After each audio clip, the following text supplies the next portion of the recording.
Dans le cadre de la FIARA 2026, à travers le ministère des Pêches et de l'Économie maritime, la direction de la gestion et de l'exploitation des fonds marins a eu l'opportunité de pouvoir présenter ses missions et activités dans cette journée consacrée à la DGFM.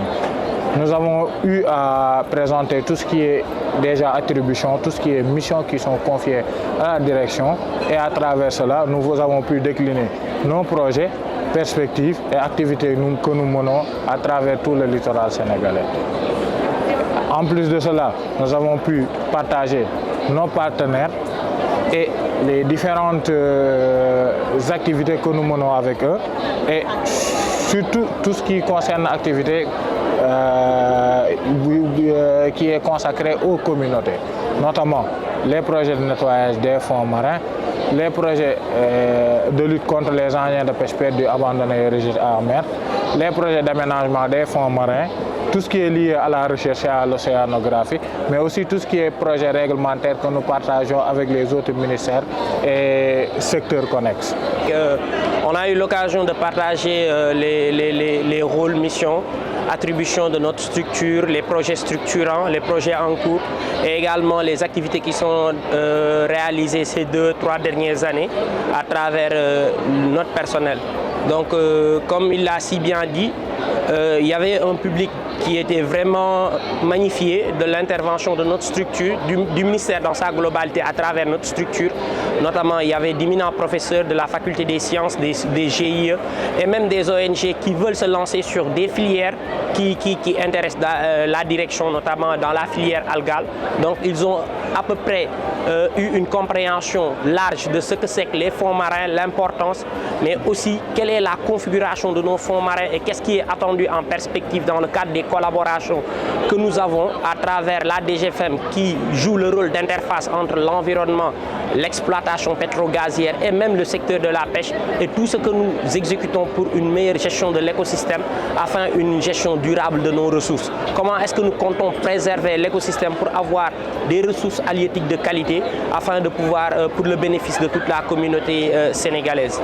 En tant que plongeur, dans le cadre de nos activités qui intéressent le milieu marin, que ce soit les activités de caractérisation pour les projets tels que BP au niveau de Saint-Louis avec les récifs artificiels, mais aussi avec l'UICN au niveau de des îles du Saloum, nous menons des activités de plongée dans le cadre de la prospection, la caractérisation, l'immersion des récifs artificiels, mais surtout le suivi des aménagements dans les fonds marins.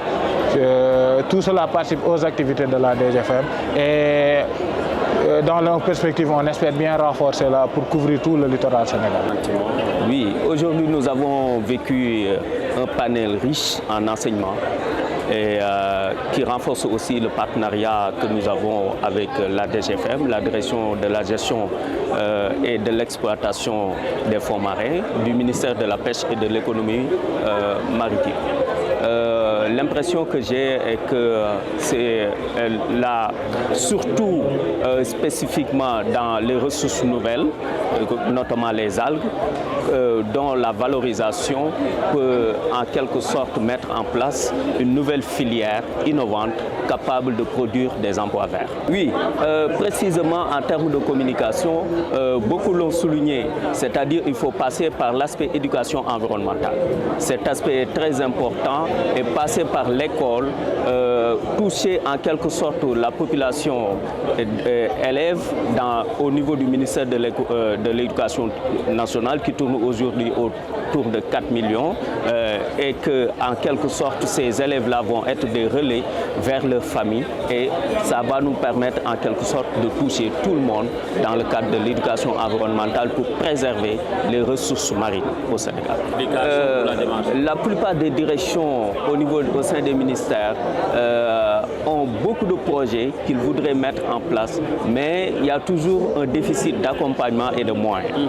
Quand vous regardez, par exemple, si je reviens sur la filière algale, nous avons fait des recherches sur plus de 40 ans sur les algues, mais toujours l'accompagnement en termes de financement, en termes de moyens humains reste.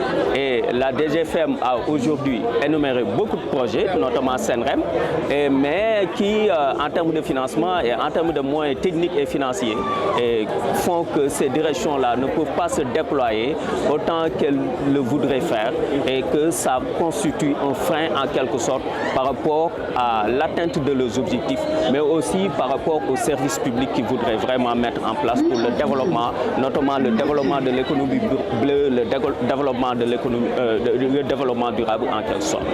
Bon, de la gratitude parce que ce n'est pas tous les jours qu'on a l'opportunité de pouvoir évoquer des sujets de cette envergure, qui touchent au développement durable, qui touchent aux enfants que nous formons, mais aussi qui touchent à la communauté et à comment améliorer le mode de vie des Sénégalais.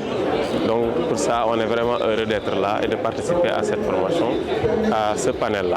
Avec d'éminents professeurs, il y a M. Diouf qui est là de la faculté des sciences, il y a M. Balokoumba Gueye de la structure Les Pédagogues, et il y a le docteur Abdourahmane Tamba qui est en train de gérer une structure SOS Environnement, et ça c'est vraiment bénéfique et ça doit être vulgarisé pour que les populations sachent que ça existe au Sénégal. Et comme un grand scientifique le disait, l'énergie se mesure à la vitesse à laquelle les choses sont multipliées. Alors la vitesse pour démultiplier, en fait, il en a parlé. Le nombre d'élèves qu'il y a au Sénégal, il avoisine 4 millions. Alors c'est une manne qui est là et qu'il faut utiliser comme vecteur. Alors un vecteur, par exemple moi dans ma classe, je gère 50 élèves de 8h à 10h, 50 encore et 50 encore jusqu'à 14h. Ça fait 150 familles auxquelles je peux parler directement. Donc ça c'est un atout qui est là, mais peut-être que les gens ne voient pas. Nous sommes dans la formation et je vous le dis, notre discipline aujourd'hui, pourquoi nous sommes là? En SVT par exemple, c'est la première discipline scientifique à laquelle l'enfant va se frotter. À travers ses aliments, à travers les animaux, à travers ses maladies lui-même, à travers ses comportements, à travers ses relations familiales et aussi dans l'environnement dans lequel il vit. Alors dans cette discipline, je pense que nous avons un rôle à jouer, c'est-à-dire amener l'enfant à comprendre la dynamique qui est là, avec cet apport des algues en magnésium. Pratiquement la plupart des problèmes métaboliques que nous pouvons avoir dans nos organismes sont dus en général à un manque de magnésium qui peut compenser beaucoup de choses. L'iode aussi on en trouve rarement, mais c'est contenu dans les algues. Donc ça c'est un besoin qui est là. Maintenant faire comprendre aux Sénégalais qu'à la place de tel ou tel aliment, il serait bénéfique de manger une algue, ça je pense qu'il y a un changement de mentalité que l'école doit accompagner. Je pense qu'en ce sens, il y a des modules qui devraient être mis en place en collaboration avec le département de biologie végétale, le ministère lui-même qui est en charge de cette pêche et aussi les anciens qui sont là, qui sont en train de mettre en place beaucoup de projets porteurs pour le développement durable avec cette filière algale. Voilà.